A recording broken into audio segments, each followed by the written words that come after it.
माँ उपरकू गुलीमाड़ घटना थाना रे बड़ पुओ अटक गुलीमाड़ होइथिबा देशी बंधुक जबत नयगढ़ जिला बाणीगोछा थाना कलसा खमण गाँव में घटी अभावन घटना गतकाली संध्यारे बड़ पुओ सुशांत प्रधान मद पीवा माँ को किछि टंका मागिथिले माँ टंका देबाकू मना करिवारु हठात लागि जाई माँ उपरकू गुली चलाइथिला पुओ रक्त जुडुबुडु अवस्था ग्रामवासी सहायतारे गुरुतर दुईतांकू प्रथमे दसपल्ला गोष्ठी स्वास्थ्य केन्द्र और परे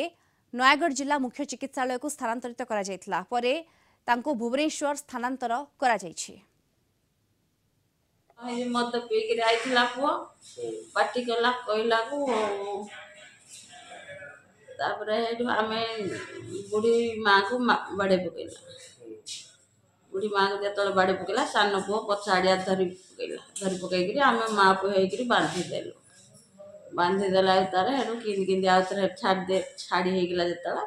से घर को पशि जाकर बंदूक धरिक आसिक मारदेला जहाँ कहले मारी आखा हो मत पीला भर कानिक थे से मारदे।